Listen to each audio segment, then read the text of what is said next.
Welcome to Rough Drafts, How God Writes His Love in Our Stories, a podcast that explores the faith journeys of our friends and neighbors in Burns, Tennessee. Everyone has a story to tell, and in this podcast, we'll hear powerful and inspiring stories of how God works in the ordinary lives of people like you and me. Our stories are unfinished and perfectly imperfect. They are just rough drafts, a glimpse of what is to come because God is still at work, writing plot twists, introducing new characters, and bringing good even from the most challenging circumstances. Join us as we see what God is up to in our stories. Here's your host, Matthew Hyatt. This is going to be a good one, friends. You're going to enjoy today so much. I knew I was going to like today's guest when I found out that Wes Boker was one of the people that really looked up to him. That was sign number one. I was going to like today's guest. Sign number two was that when he won his election, there was a party watch night, and I heard what they served was the world's best beverage. Absolutely. You might think I'm going to say Dr. Pepper, but it was ice-cold glasses of chocolate milk. Absolutely. If that's not a way to celebrate, I don't know what it is. Today you get to hear from my friend, Sheriff Tim Eads. Tim, welcome. Hey, Matt, thanks. Yeah, I just finished off a bottle of chocolate milk before I got here. Calms the nerves. I intended to run to Dollar General and grab one, but the plumber came and I didn't have time to get over there. It's life. It's in the way. It sure does. It ruins the opportunities. You've been sheriff since 2020, November of 2020. So 3 years, right on. Right on 3 years. Okay. Up, yeah. And you've been in law enforcement 37 years. If I'm doing my TCRS math, you could retire. Yes, but as far as money in the bank, unfortunately, they didn't have TCRS at Dickson County when I started in 1987. Gotcha. At the ripe old age of 20. And so I've been around for a while, but, not doing too bad. I'm in striking range. I don't have any retirement plans just yet, not for the next few years. Okay. But certainly want to get my official time in, and as long as the public will have me, I'll be around. But I certainly don't intend to be in this business, in 20 years, at least 15, something like that. So I would say I don't intend to be in this business in 20 years either, but I think I still will be. And that just hurt my soul a little bit. Now we can cry together. That's right. Hey, so there was another claim to fame I should have introduced you with today. You're lookalike. I am. A shout out to Carl Teeloff if he is listening. He and I had a lot of fun with our doppelganger sales. I think that's the big college word. That's right. And when I was a young deputy, on evenings I would frequent his establishment and tended to turn customers' heads, and wait staff and his staff there would like, okay, weren't you just in the kitchen? Why are you impersonating a deputy? And one of my funniest, Carl is a very generous person. Great guy. We sure loved having him in this community as a businessman, and still love having him here. But I went to, of course, I'm an amateur cook, not as good as Carl, but who is? I am an amateur cook. No. Who is as good as Carl? No one's nobody as good as Carl. Absolutely. So, but we were having some family and friends over for a big grill out one summer, and I was going to grill up quite a large amount of vegetables and stuff. So I ran to Walmart, and just because it was quick and easy, and I had quite a shopping cart of celery and bags of potatoes and carrots and just the whole 9 yards. And the little clerk, as I'm placing all this up, she starts ringing it up. And she goes, "Wait a minute." She digs around. She said, this will be tax exempt, right, Carl? And I was like, I had to think for a minute. This is a pretty large bag of groceries, but decided that to keep her and I out to federal prison, I had to come clean with my true identity. And I believe I was the police chief at Belmont at the time. Yeah. So I was like, no. That's not how you want to end up on Channel 2. Absolutely. For $7 of sales tax. What are you in for? Tax evasion. $7. Walmart. That's right. Look out, Al Capone. Well, I saw a Carl at a funeral yesterday, and just last week, one of our members, Andy and Stephanie, Andy teaches at Creekwood, and he was cleaning out a closet where they had pulled down the signs at Creekwood, the sponsors they have in the gym over the years. And, every couple of years they kind of replace them. And he brought to church what's right next to you. That's awesome. The Carl's Perfect Pig sign for Creekwood. So I told Carl, I said, it's yours if you want it, but if you don't want it, will you come sign it for me? I'll keep a little candle burning under it in memory of the perfect pig. So, I love it. Well, you know what I'm going to ask Tim? Sure. What's your God story? Well, man, probably got several. Yeah. As we all do. Blessed. I grew up in Dickson County and grew up in the church, in the Baptist church. And for some reason, we were a small church. But for some reason, we had trouble keeping a piano player. Yeah. And so my dad was a very... We have trouble with that, too. I know. Yes, we do. It's kind of permanent here. Yeah. So my dad was a very gifted guitarist and sang very well. And so we had more guitar than the piano. And he also along the way became a deacon and a song leader. And so when I was about 8 years old, he started teaching me to play rhythm guitar because he was a lead guitarist in which, if you're not familiar with a lead guitarist, if you have no words to the song, they literally can play the entire melody. And so you know what song you're listening to just by the notes. And so Dad started teaching me to play the 6-string flat top guitar to play the rhythm portion of the song. And so I did that up until I graduated high school. And then kind of got on with the business. Before I got in law enforcement, I built boats at ebb tide in White Bluff. And so got married, had a couple kids, couple girls. Was married for about 11 years. Visited churches here and there, but nothing solid. And so as a result, I'll let you cough, but Matt and I are both on drugs. So, That's right. Of the legal prescribed drugs, Your Honor. So we may have a cough off here in just a little bit. I hope people aren't listening with their earbuds in. I hope, it's not too bad. I did Wes Boker, speaking of Wes did all my short videos, and we did a couple Facebook Lives, and it was bad. Matter of fact, the people, they were keeping count. We had a contest how many times I sneezed. Oh, no. Which they would win a case of chocolate milk. And so we just kind of rolled with it, and that's what we're doing here today. It's just me and Matt sitting and talking about life. And so anyway,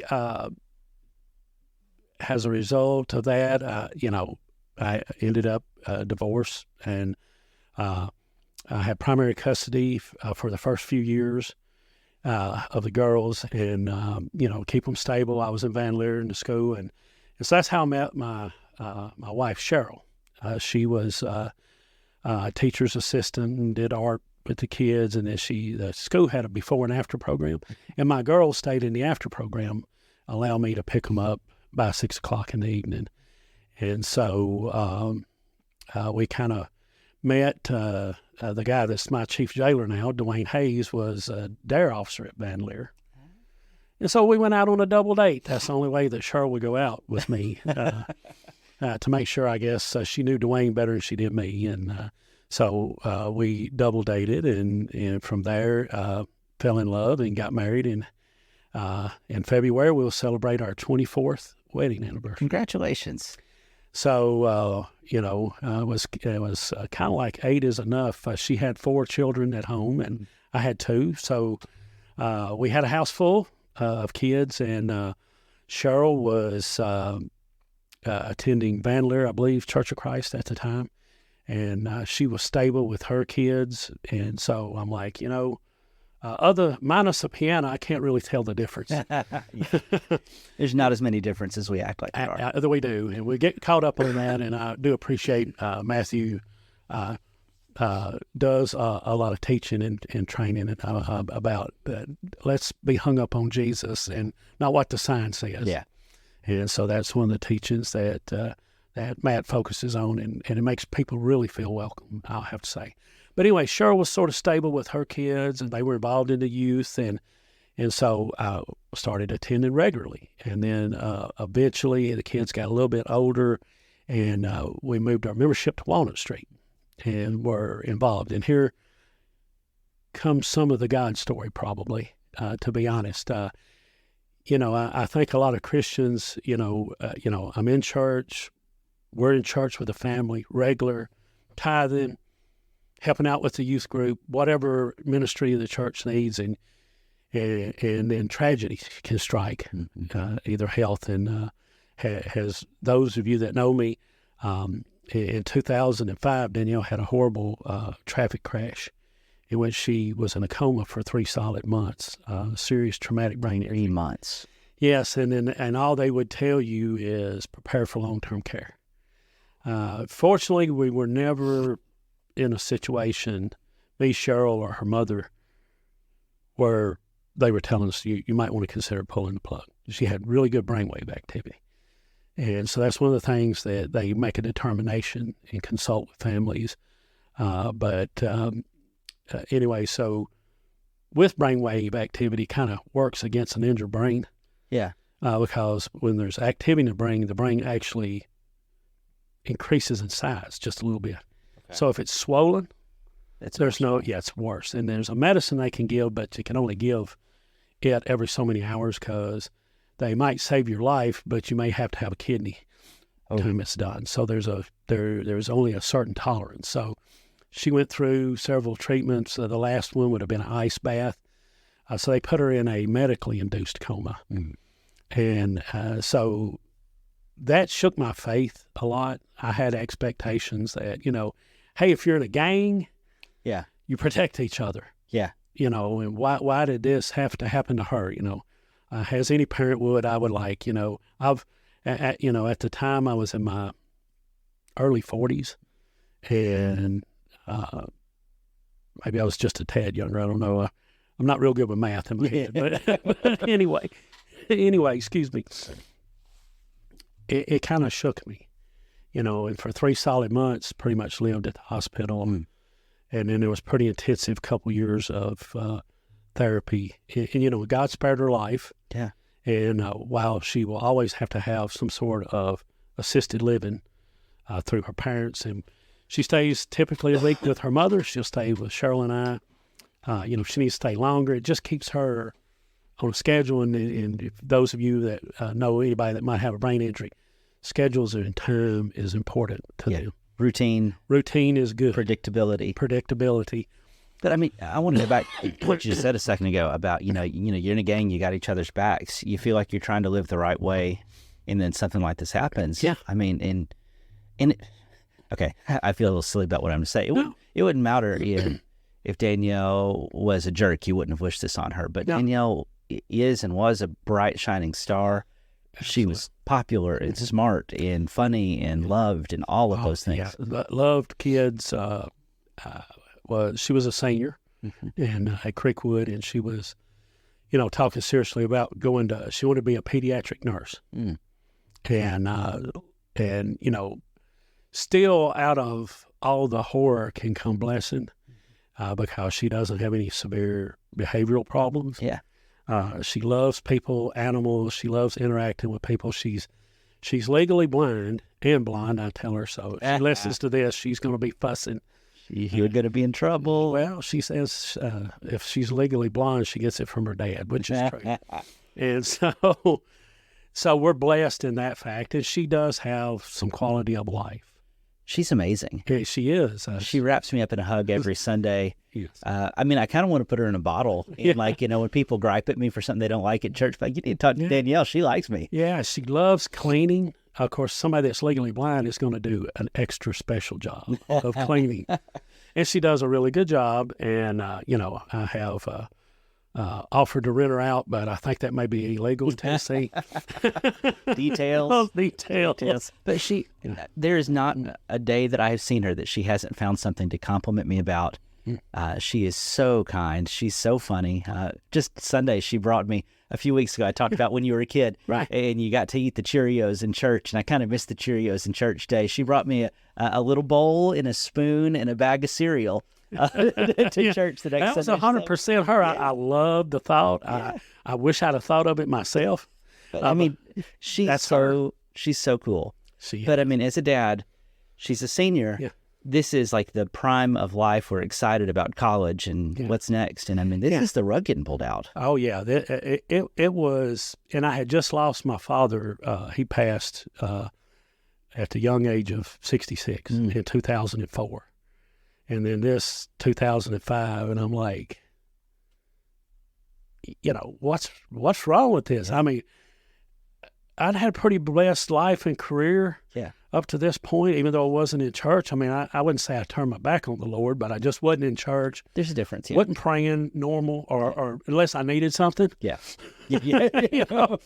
I think there's a country song, Jelly Roll, which looks like he just got out of the penitentiary. But it's a pretty good song. It's a pretty good song, and, where he reflects, he doesn't deserve the Lord answering prayer because the only time he prays is when he needs something. And it sort of makes sense. Okay, if you'd asked me who the first guest to quote Jelly Roll was going to be, I wouldn't have had my money on you. I'm just going to kind of throw that out there. As we get, that's one of the good thing about new friendships and people that are close in your life.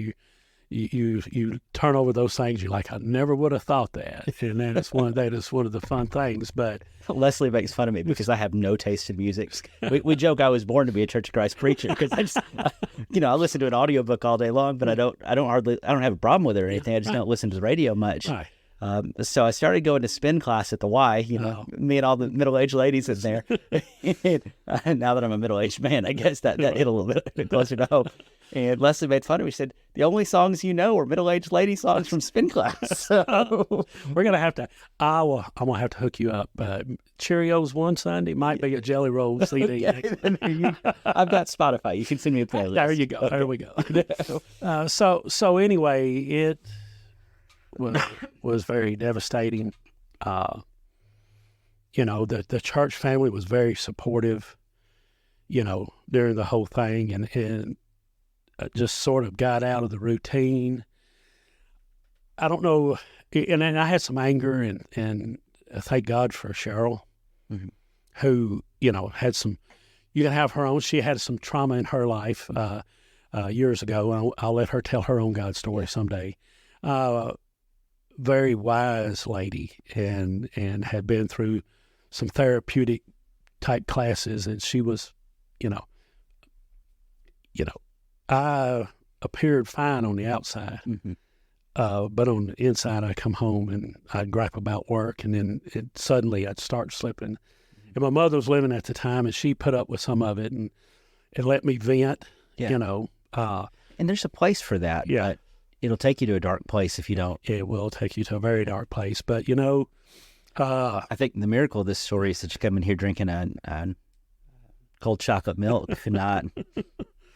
not hard liquor every day. Yeah, every day. Yeah. And it's easy to slip off that path. People don't, often will self-medicate. And, this church, along with a lot of other churches in the community, have strong outreaches to people that are in recovery. And it's just it's a half a banana peel away from maintaining a mortgage and supporting your family to being in the gutter. Yeah, it can happen that quick. It's so close, and people don't realize it. Absolutely. And I mean, I tell you, I'm not going to steal, but I mean, tell you the truth, you at Walmart, they want to let you use the tax exempt form. You're kind of tempted. Yeah, and life's not even hard. Right. When life gets hard, man, we don't talk nearly enough about how. We don't have enough sympathy and empathy when people go through stuff. Man, I'm not going to throw stones. Yeah. Because when I go to the jail and I teach some of these guys in anger management, I always tell them their stories are confidential, so I can't share. But the stories that they tell of, here's who beat me, here's what school looked like for me. Yeah, I quit going to school in about 7th grade because mom and dad didn't make me do my homework. I don't know who dad is. Right. What would I be like if I didn't have somebody? Absolutely. And Cheryl will tell you this, and I say it, I had the best childhood, so I have no excuses. Yeah. I feel like. I mean, had loving parents, supportive parents. I wouldn't say I lived in a total bubble, but, I had some uncles that drank and raised Cain in and out of jail like any normal family. But, I had the perfect examples. I mean, I was in church. I grew up in the church. I participated in church. And like I say, so, I kind of simmered off after time. And Danielle continued to make the best recovery that she could. Typically, about 5-year window is what you got. At the end of the 5 years is about what you get. Okay. Not that she can't still learn new things, but wherever her cognitive level or physical level, because she doesn't see in normal low vision. Yeah. And she has no depth perception. So you've probably noticed sometimes she'll stagger, or she has to be very careful of tripping because she had, her balance is off because her vision. Your vision is synced with your balance. Right. And when she first started early therapy, that's when we figured out that she really she wasn't seeing in normal vision. Yeah. Because her optic nerves were damaged. It's like cutting a cable on your printer. Printer still works, but it won't make capital Z's or lowercase. Whatever data in those broken parts of that nerve. So anyway, so that, that was probably, in about a year after that, I had an opportunity. I had been 19 years at the sheriff's office and had been, had a really good career. I think most of it because I had trouble saying no sometimes. So I got to do many things at the sheriff's office. I wore every shoe there except for be sheriff. I was a chief deputy. I ran the jail for almost 2 years. I was a detective. I got to do a lot of things. And the sheriff I was working for during most of that, I started under Don Martin. Okay. And then I worked under Tom Wall for many years. And sort of was on that path maybe. Hey, I'm in the upper administrative staff, so I'm getting the qualifications.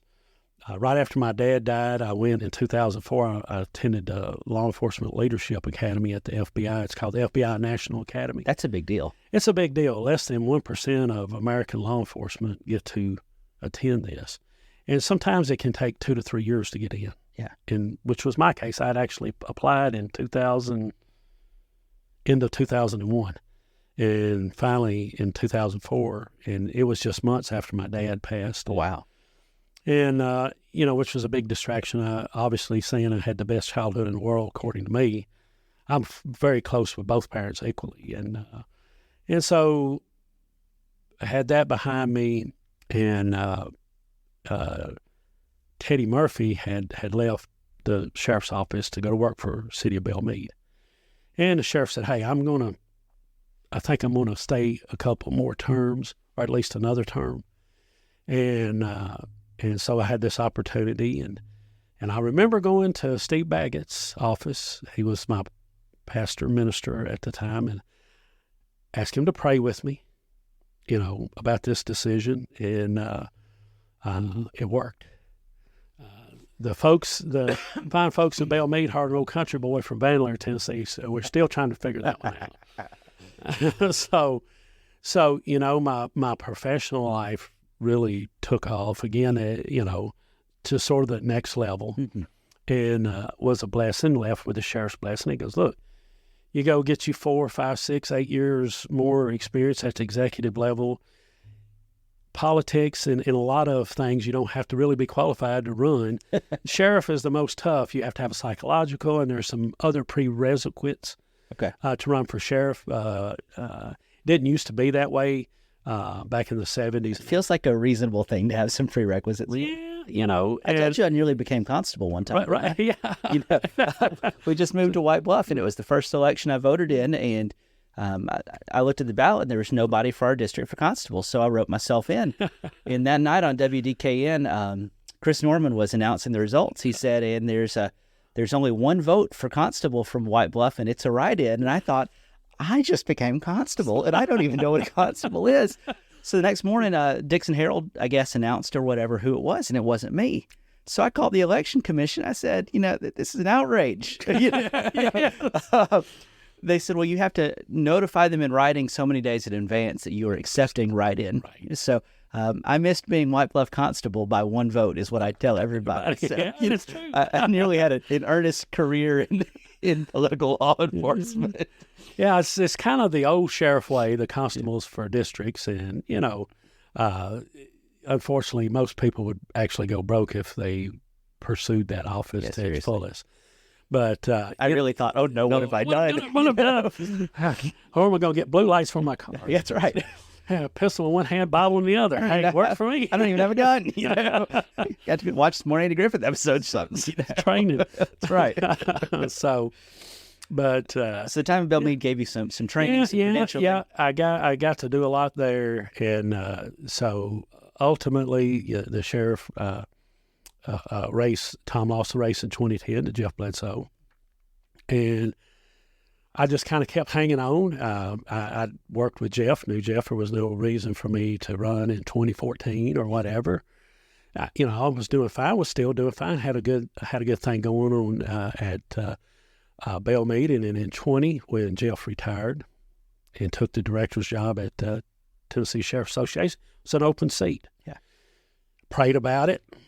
Even though I wasn't in church regular, I never really quit praying. I just had those moments where, let's say, boy, here I am getting interviewed by the preacher. Was it Jacob that had wrestled with the angel? Yeah. Am I right? It's you. Good job. Okay. Hey. Genesis and everything. Yeah. I kind of felt like that sometime. I'm like, I never said to myself, God doesn't exist.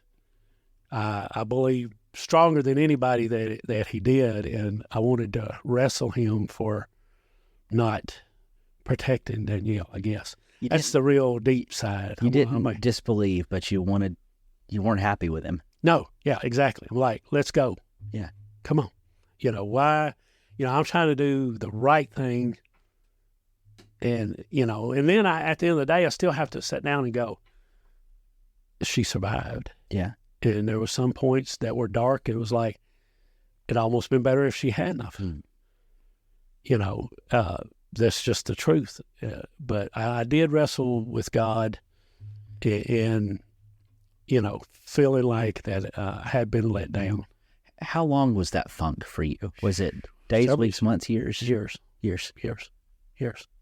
I don't think people fully appreciate how long and dark and deep in the book, in the movie The Shack, he called it the great sadness. Yeah. I thought that's such a fitting description of what those times can be like when you feel like you got let down.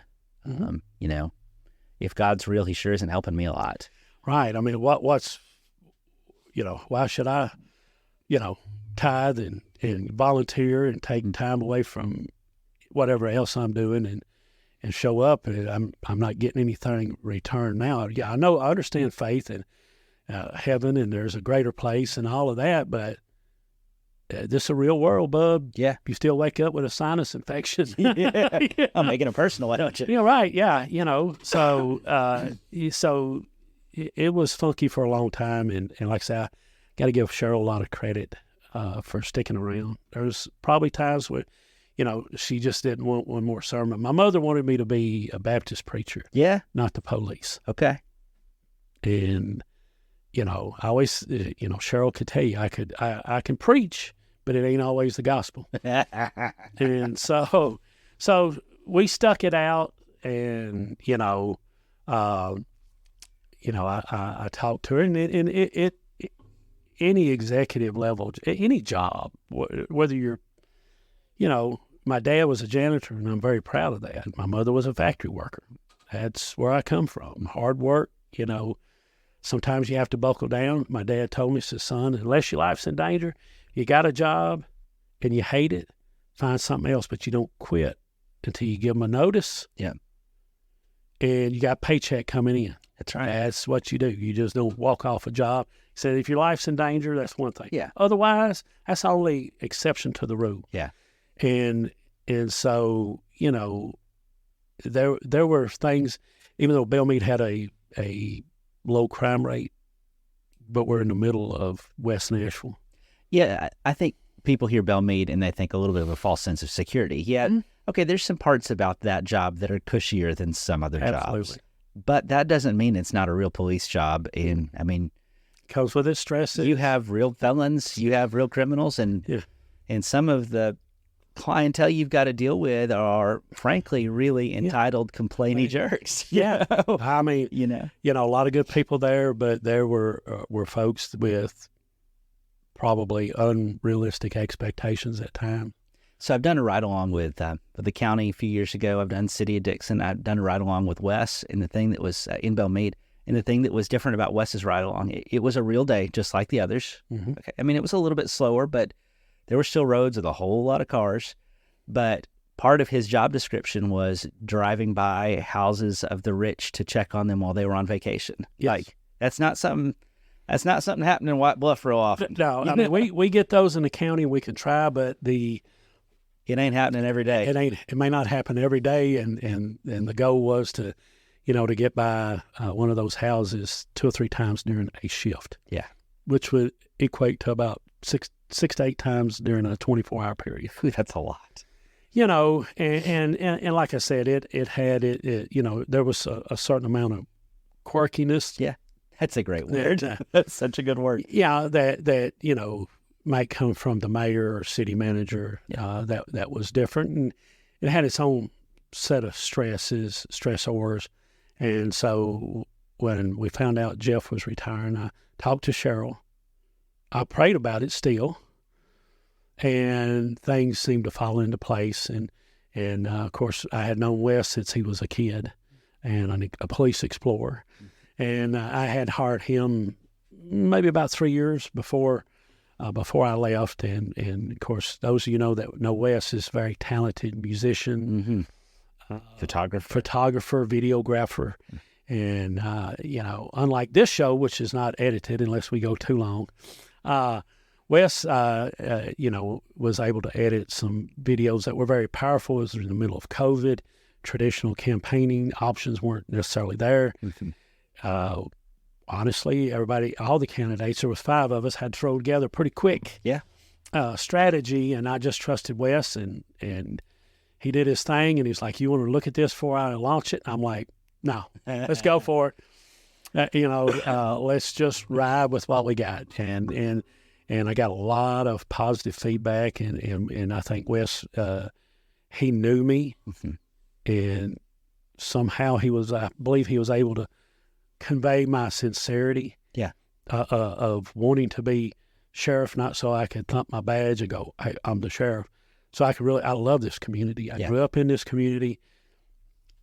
That's why I got in law enforcement in the first place. Yeah. My parents weren't, if there was a wreck, don't stare at it. If you get out and help, get out and help. Otherwise, get out of the way. Yeah. And of course, coming up in the church is about helping people and protecting people. And I will be totally honest on this program. There was probably a good 25% when you're 20 years old going, blue lights, uniform, drive fast. Yeah. There was enough young man adrenaline that I like, that's got to be pretty cool. And, but I mean, I don't know anybody who shoots a gun every now and then doesn't think it's just kind of fun. Yeah. That's just fun. Yeah. Because I never shot a pistol until my first day on the firing range. Really? Yeah. My dad, I had a 20 gauge shotgun. Dad had a 16, and he couldn't afford a rifle or a handgun. Really, to be honest with you. I mean, we lived, modestly, but I never missed a meal, and my clothes were clean. They might not be designer jeans, but my parents weren't hung up on impressing the Joneses. Yeah. We wasted so much life doing that garbage. Oh, I know. People get stressed about that. And I'm like, we had we tent camped a lot when I was young. And then Dad bought a old used pop-up camper. Yeah. And I don't know. I think that's why to this day food tastes better cooked outside. It does. It's just meat over fire. I really think there's something hardwired in our biology. I think it is. I miss that Rodizio Steakhouse in downtown Nashville. Oh, yes. Oh, I know. Yeah. Seldom did I turn the stop her up to red. Yeah, no. Stay on green, baby. Stay on green. Until they have to carry me out, The manager's coming out, taking it away from you. You go, it has a other side. No, it doesn't. I'm colorblind. I'm sorry. Man, that place is good. Yeah. You talked about Cheryl helping you kind of, but it also sounds like the process of becoming sheriff was part of what helped pull you out of that. Yeah, I think so. I found a renewed energy, and before we would sometimes visit. I've got a cousin that's a preacher, and we'd go visit and see some family, and occasionally we would get an invite to dinner, Sunday dinner on the grounds, and we would go, but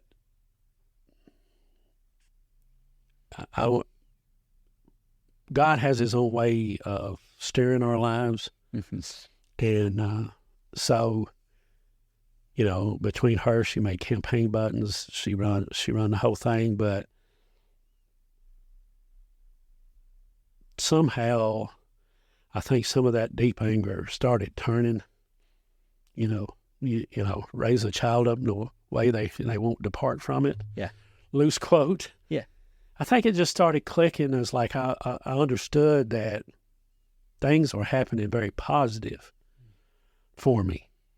Okay. And then, I don't know, maybe it's the Jewish side of God and the guilty mothers of picking our Jewish friends a little bit. During my 14 years, I never get canceled. During my 14 years at Belle Meade, I never missed a High Holy Day service. Yeah, you guys provided security. Yeah, we provided security, and nobody really liked wearing a suit, so me and another person would suit up with the earpiece looking like Secret Service, and we would sit through all the sermons and the classes and the celebrations. I bet you learned a lot of cool stuff. I did. I learned. It was very good. Yeah. And so... Didn't they name you like an honorary... Yeah, member of the tribe. That's what the rabbi said. You're now an honorary member of the tribe. That's pretty cool. Yeah, I always thought it was cool. Yeah. And once a year they had a little service dedicated to first responders. Yeah. We'd invite the local fire guys that service Belle Meade. Yeah. They'd have a blessing type service and a meal for us, and it's pretty cool. That is really cool. So anyway, I just started gravitating back. I wouldn't say naturally. I'd just probably say led. Mm-hmm. Like it just took some time. Yeah, I was angered, and I'd always come to my senses. At some point, go, golly, why I'm not being struck dead right now, it is beyond me. Yeah, and so. I jumped in both feet in 20 during the election, and continued to visit some churches here and there, and hung out with the Presbyterians a little bit. I worked for them as well. And, up at CPA Christ Presbyterian. Worked football games, traffic. Did some Sunday morning. Yeah. This sounds terrible, but, probably about half the time of my regular attendance at church, I was being paid to be there. Well, if you're worried about that, let me tell you about my stats, because it's pretty much been since I've been 18. I'm sorry, y'all. It looks great when you get paid to go to church. Church, I know. Like, it doesn't get any better than this. That's right. That's right. So anyway, things continue to go. Started bumping into yours truly there, Matt. Sorry about that. That's all right. Started bumping into you at some of the... Ever since that first arrest. I know. Well, folks, look, it's been expunged. So okay, you can't even find it on Google. That's right. That's a joke, y'all. Yeah, that's a joke. So I think that's what the big politicians do. It's a joke. Yeah, that's right. Hey, I do truly appreciate that you'd be willing to even do this show, because as a person who is elected... Getting yourself recorded, having a conversation about faith is dangerous. It can be. I mean, truly. And I know Dickson County isn't New York City. Right. But we've talked pretty freely. We just joked about Belle Meade. Mm-hmm. And, you could lift a line out of that and misuse it in so many ways. It's clear that you love the department and the people and the mayor and everybody involved. But when you're under that microscope, man, people... It can be scary. That's where you have to have to have some solid faith, I think, a backbone. Mm-hmm. You know, I know how the world can catch on fire in about 6.8 seconds on social media, or like you say, if somebody pulls something. But I know who I am. Yeah. And I have faith that the people that support me know who I am. Yeah. And I'm okay with praying in public. Mm-hmm. I'm okay with my faith. Yeah. Law enforcement is faith-based. Mm. This country, this Constitution, people a lot of times want to try to forget that and not acknowledge that this republic was founded by mostly Christian faith people. There was a shared set of morals. Yes. Yeah, you know, and you know, Cheryl, I keep coming back to her, but she's got a lot of really good sayings. Yeah. You know, and you know, you have discussions, you know, and sometimes you have discussions about morals. Yeah. Okay. Of course, we all know nobody's perfect, but what we were having some sort of, for lack of a better word, religious or a theological type discussion. Yeah. And, you know, she said, okay, what if somebody lived a fairly genuine moral life, and at the end of the day there was nothing? What's wrong with that? Yeah. You're probably going to have a better life if you're not closing every bar down in the county. I'm not judging people, you know, that drink responsibly. Right. Okay. That's a different thing. Whole different thing. But if you're leaving a lifestyle where you're honest, law-abiding citizen, you're probably not going to get shot breaking into somebody's house. Yeah. You're probably not going to be intoxicated driving and kill yourself or somebody else. Yeah. So what if if you lived, even if you took God out of the equation and you lived a generally accepted moral life, you would probably prosper. Yeah. And you would probably live longer. Absolutely. By the way, that's a really old argument in favor of Christianity. Yeah. It's Blaise Pascal, one of the fathers of computer science. He kind of coined that argument, and they call it Pascal's wager. Oh, okay. Wouldn't you be better off to bet on the existence of God with your life than bet against it? Yeah. Because there's First time I heard that. Yeah. infinite reward versus infinite loss is his idea. And right. people talk about it, but You there's know, just something to being a decent person in society. Yeah, you know, I think sometimes people are scared. Yeah. Either to proclaim their faith or just give it a try. Yeah. You know, because at least here at Burns, which I'm now in, that's where I was headed with this others. That's okay. We went down the hole. We'll bring it back. Huh? Cheryl says I'm the only person that can tell a story over a 6-day period. You pick up where I left off. She has to live with me constantly. Bless her heart. I know. And so, you know, I started bumping into you, Matt, at some of the functions that I show up in my official capacity. Yeah. A lot of them have to do with charitable causes. That's where I first sort of met you. Yeah. Then you eventually came on the board. Mm-hmm. The Dickson County Jail Chaplaincy is the organization that is multi-denominational that serves the Dickson County Jail. Yeah. And as sheriff, I have to get permissions for that. Yep. And so the board provides volunteers, helps coordinate, a whole lot of stuff. Yeah. Won't spend a lot of time on it. It's great. So shameless plug for the board. If you're looking for a worthy cause to give, even if it's just $10 a month, you can get on their website. You can ask Matt, me, more and fund this because it is very valuable. It's a cool work. It's a good work. And you know, and it is something that impacts the inmate's life where they never have to come back to the jail. You know, there's some people who are going to keep making the same dumb mistakes. Yeah, absolutely. We want to make sure that anyone who wants an off-ramp has an off-ramp. Right. That's so. Yeah. Job training we've helped with. We've helped with GED stuff. Yeah, it's not all going in there reading them a scripture and dunking them. Yep. Yeah. So we do that too. We do that. Yeah, y'all do that too. So that's been a good experience to get to do. Yeah. I wish everybody could do it. I know there's a million reasons not everybody can. But again, I grew up similarly, good parents, church-going family, you know, There's always crazy uncle somewhere, but you know, kind of our nuclear family was pretty solid, pretty stable. Things went well. So, you know, I didn't have friends in jail. Ooh. And so it was kind of easy for me to think that's where the bad people were. I have only really met, the jail has a population of between 300 and 400. I have probably only met 2 or 3 people that might have been bad people. Yeah, just genuinely evil. Yeah. With no way to break through, but even if they stopped one of these ministers in the jail and said, I got to change something, will you talk to me? You're going to talk to them. I have never once been scared in there. Yeah.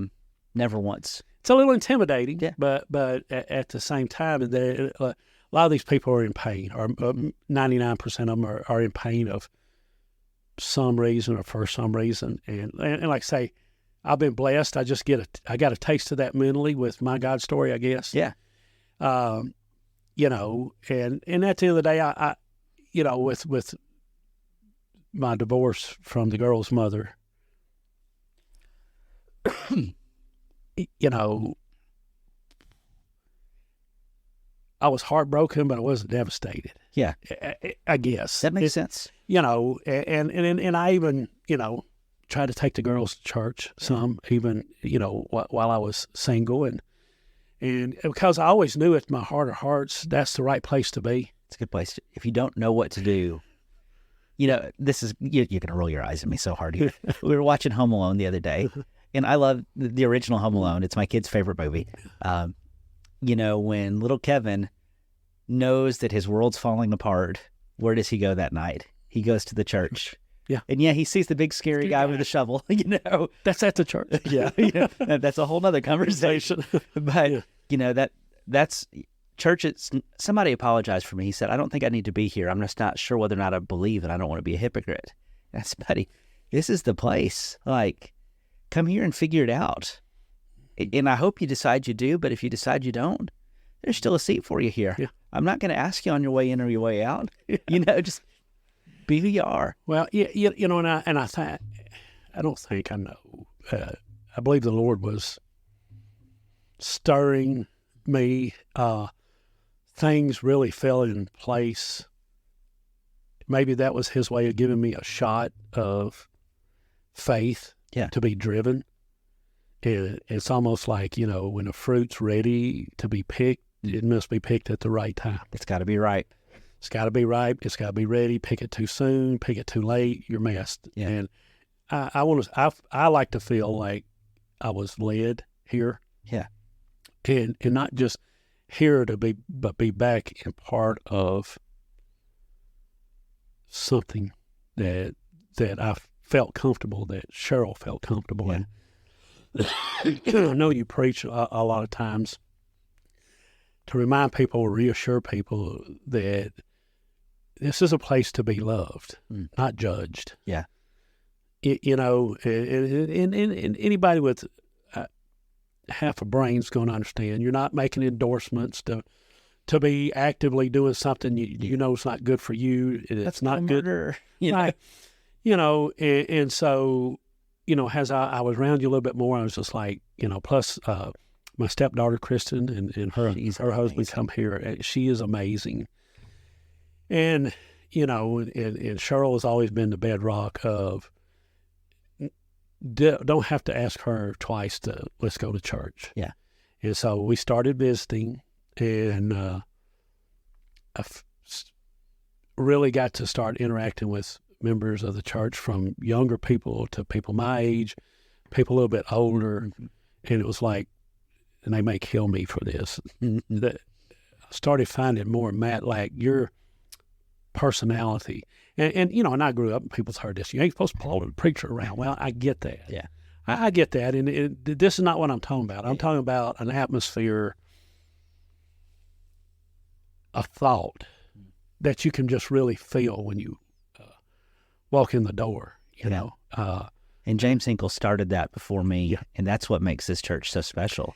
He taught this church that we don't have to agree on everything to love each other, that not everything is equally important, that it's okay for you not to be okay. Like, he laid, man, and all the good stuff we've enjoyed has been God's blessing through James. Yeah.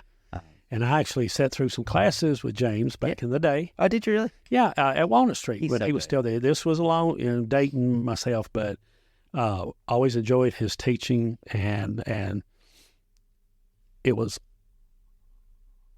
common sense based. Yeah. It's like, yeah, that's right. And it's kind of like, in the world, we don't always have to agree on the same things, but let's not start name calling and building a wall between us. We can get a lot more done together. Yes. And we can be more Jesus-like when we're working together. Absolutely. And then people not taking themselves too serious sometimes. So anyway, we started coming, and I feel like my God's story, long story, is that circle of events where sometimes growing up in the church, when you're a kid, you're a kid. It's one thing to have to be at church. Yeah. And another thing to want to be at church. Yeah. And look forward to it. Is a busy grown-up. Yeah. Who's got, you and your family have a million opportunities. I mean, especially this time of year, you got the toy drive, and you've got a fundraiser for this and a fundraiser for that and a parade. And, you are constantly busy. Yeah. Yeah, it's booked, solid. Yeah. I was surprised we were able to fit this time in, frankly. Well, hey, we're making it work. Yeah. I got my 9 o'clock out of the way. I've got some emails to do here a little bit, and a 3 o'clock with the county mayor. And asking for more money. That's what I always do, is like, I'm finding more creative ways. I can spend all your money, Bob. But I feel blessed that I had a good foundation. I'm blessed that I didn't fly completely off the radar. But I feel better in that worshiping together with people, helping out. I mean, I got to do something to help with the church a few weeks ago, and smoke some turkey breast, and had a large time doing that, back to this fire and meat, and, cutting up with friends and having a good time, and just, it makes you feel good inside. And I understand as an adult Christian that I'm just going to roll with it. Yeah. I understand that before I get home today, something tragic can happen in my life. Yeah. And like I said, I went down that rabbit hole of, if you knew before, the grains of sand, and I knew you before I even created you, and I'm like, then why'd you let this happen? You want to hear my craziest analogy for when I was angry? Maybe I shouldn't say it. No, it's good. Go for it. You go to Lowe's and you buy a box with a pushmower in it. Okay. You have to take it home and do some creating, right? Yeah. You have to put the handlebars on it. You have to maybe put the wheels on it and attach the blade. Then you have to put fuel and oil in it. And you put this lawnmower together. You've created it for one purpose, to cut grass. Yeah. And you start mowing the lawn, and then you become angry and hold the lawnmower responsible for cutting the grass. And then you take your shotgun or whatever, or a lead pipe, and you beat the lawnmower into smithereens. Yeah. Why would you do that? I felt like the lawnmower for a while. Yeah. I'm like, if you created me for all this and you knew this was going to happen, why wouldn't you? Yeah. Why wouldn't you avert that? Especially somebody that's professed your name and is, I'm on your side, God. I want to be on the team. Why would you do this? I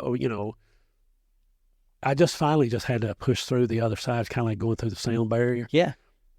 Boom. Once I got through it, it's almost like a peace came over me. I think a huge part of that is actually saying those things out loud to God. Yeah. Because, 42% of the book of Psalms are lament Psalms, where David or whoever says to God, God, how long will you abandon me? God, have you forgotten me? God, are you asleep? God, why do the wicked prosper? If almost half of the book of Psalms says that over and over again, how come almost 0% of church says that? Right. That's one of those places we have shut it up, and we have lied to ourselves, to each other, and to God, and we have looked at Danielle's wreck and said, we're just going to sing farther along and it's going to be better. Well, sometimes we need to spend a little bit of time saying, God, this is broken. This stinks. Why does it work this way? So that we can express it and then have that moment of reconciliation on the other side. But what I notice in ministry is the people who recover the best are the people who express it the most honestly and openly to God. The people who don't get through it are the people who say, no, I'm not angry at God. Right. And it's obvious they are, but they're not admitting it to themselves or to God. And they may be scared to try to hold that in because, as we all know, God knows your heart. No, Yeah. He truly knows your heart. Yeah. And like you say, there's story after story in the Bible where things didn't always go right. No. We look at David, a man after God's own heart. The guy was a cheater and a murderer. Yeah. Well, look at the cross from Mary's perspective. Look what happens to her little boy. Yeah. This doesn't look like right's winning out. No. It takes some time before you get to the other side of that. Yeah, it does. And I think just sometimes living it, and then when you surround yourself with people that they don't have to agree on everything, but they are like-minded. They're going the right direction. They're going the right direction, and to be in a space, because like I say, the Bob's last name just left me. I can't believe Spencer. Oh, yeah. He was a youth minister with Danielle, and the Walnut Street folks loved on me and my family and Danielle, and I feel bad sometimes. Like, well, we loved on him. He showed up here and there a little bit, and then he just kind of faltered away. And then, yeah. But anytime I bumped into him in public, they just hugged my neck. They didn't give me the what for, and yeah. And if they really love you, they love you regardless. Yeah. And I'll have to say that I think they really lived that. Mm-hmm. And so, it's like, some people want to get on the rock. Well, the church left me and nobody called me. And I'm like, that never was the case with me. It was like, I felt like I probably turned my back. Not angry at them, just like, I just don't. And early on, the care, daily care with Danielle was a lot more. It's overwhelming, intensive, and it's still now. Kind of got to keep up with her and direct her, and but it's a blessing. It's not. It can feel like work sometimes, but at the end of the day, when you think about it, in the long run, it's a blessing because she uplifts people. Mm-hmm. She's so good. She is, and my daughter Lexi, she's had some ups and downs, but she's fixing to be with the state of Tennessee for TDOT. Oh, cool. 5 years in December. Congrats. So that's some stable stuff there, and I had a close call last year in December. Yeah. With pneumonia. And I didn't realize how bad that was till you told me later. I didn't need it till they woke me up. Yeah. 3 days later. I would have probably freaked out. I was high for 5 days, so they gave me so much medication. Well, it's not often the sheriff gets to get high, so you got to enjoy it while you get a chance. Well, that was a question, Cheryl, love of my life, but she was trying to carry me back down there and say, would you put him back on there for a few days? I need some rest. Right. I need to get some more stuff done around here. I think the title of this episode may need to be Find You a Cheryl. Yes, it may be. We don't always agree on everything. Not supposed to. But we work through it, and I think she's taught me how to communicate a little bit better.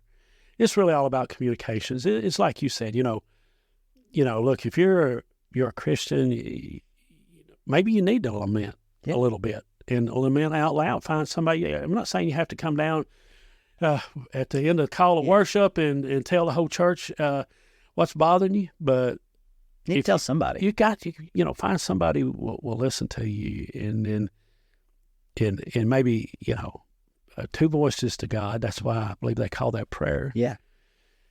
It does work. And like I say, I believe that I kind of made full circle I would have liked to done it an easier way, but I'm sure Jesus would have liked to done it a little easier. Yeah, he asked for it. Yeah, it's like, you could take this cup from me. I certainly, but if there's no other way, I'm gonna get down and do what you need and take the cup. And to me, I think that's what has to be done. My mother read her Bible every day, and she listened to me preach, not necessarily the gospel. And sometimes it sounded like the great debate. Yeah.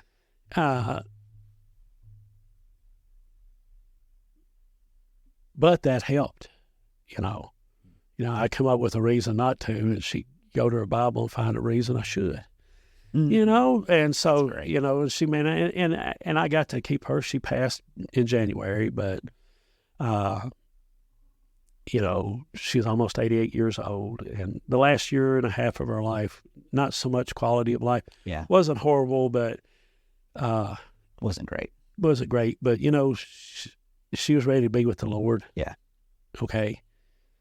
And if I couldn't get her back to the little house behind me and cook supper for her and go over her grocery list, because she, up until her last year before she went to nursing home, she drove.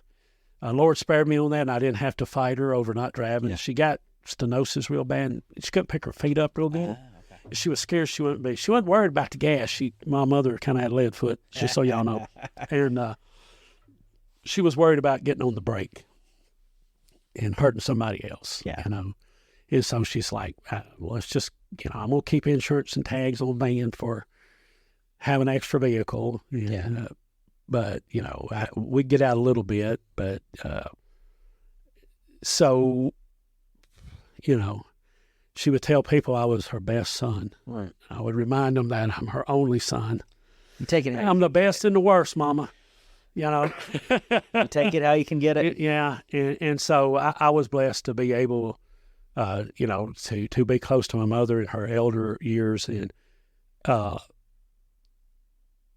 regrets. Yeah. That's one of my biggest blessings. I think my other guy's story is sometimes I'm really, truly blessed more than I deserve. If I was keeping score, I'd be in the hole right now. We all would. Every one of us would. I would be. That's how I feel. Never trust anyone who says the other way, by the way. Yeah. And so, and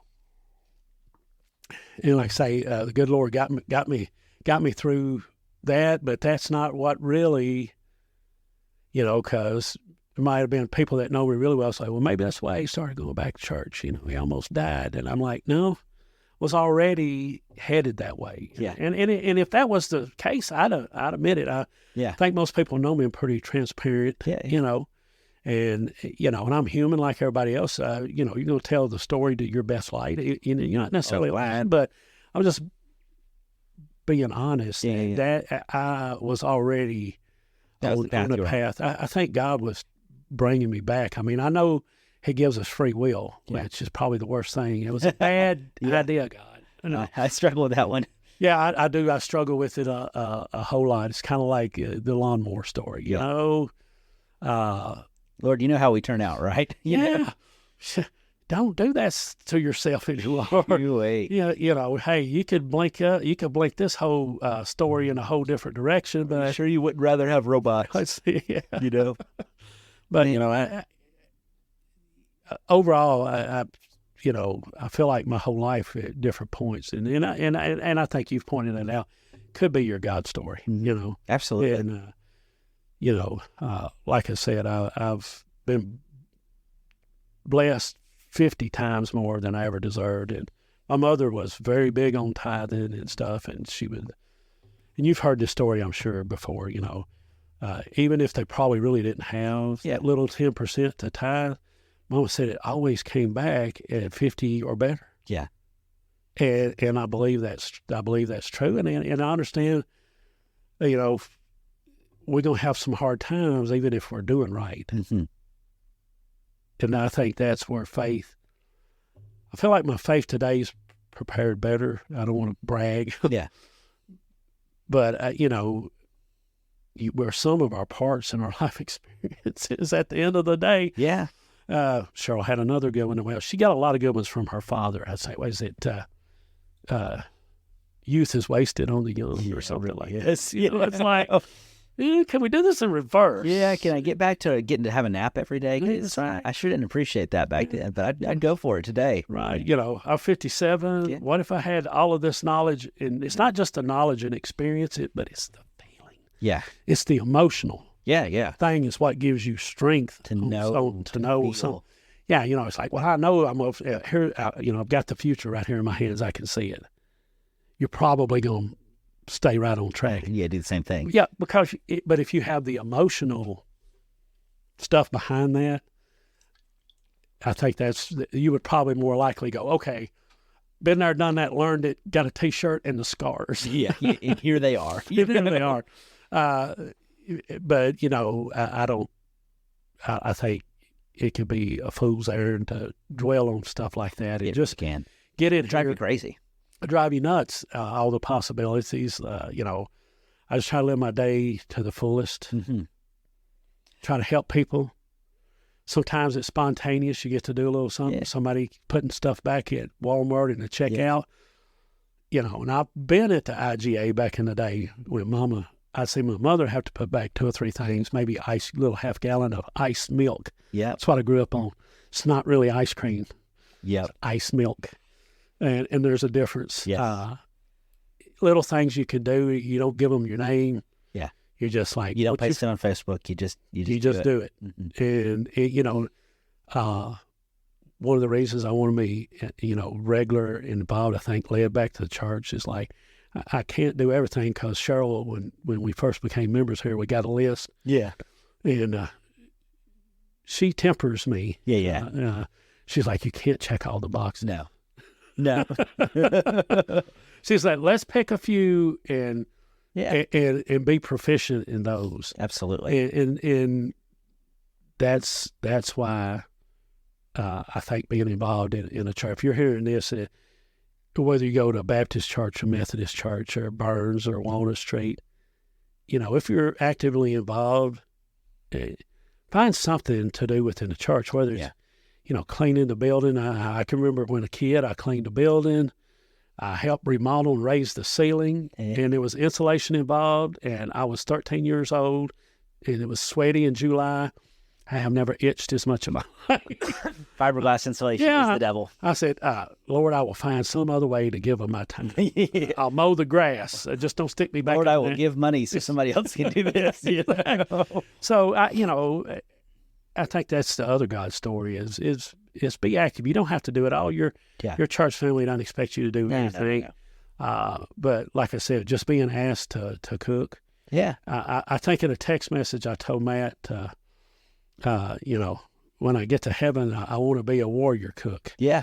The Lord can hand me a sword in one hand and a spatula in the other, and I will be, I could do without the crown. That's right. Just let me go to town. I don't need a mansion and a robe. I just need a pit for some barbecue. Yeah. And so, it's fulfilling. Okay. I'm not being selfish, but it is. And I wish people, okay, I know there are ministers in churches that take advantage of people, and it's easy for that to be a thing. But when I ask you to get involved in something, okay, yes, it benefits this organization. I'm not going to lie and say that it doesn't, but getting involved doing things is so good for you. Church doesn't work with a toe in. You got to go all in. It's like when the water's cold in the pool, you just got to get it over and get in. Once you're in and you hit the splash and hit the bottom, within seconds, you're like, this ain't so bad. Yeah, then it gets fun. Yeah, that's right. Mm. That's right. So, well, Tim, man, thank you so much for your time today. I know you've got so much to do and so much going on. I just appreciate it. I'm grateful we made it through this hour without 43 phone calls or a SWAT team busting through the window. Right. So. Or having a cough fest. Yeah, we didn't cough it entirely. Too much. Out. We're loose, so I think we'll be all right. That's right. More drugs for everybody. Yes. Friends, I think that's a way to end this one. I sure appreciate you listening. I hope that you will share this with a friend if you can do that. And until next time, I can't wait to hear what God's up to in your story. Thanks for listening to Rough Drafts. Be sure to subscribe so you don't miss a single episode. While you are at it, help us spread the word by leaving a rating and review. Until next time, let's keep looking for how God writes His love into our stories.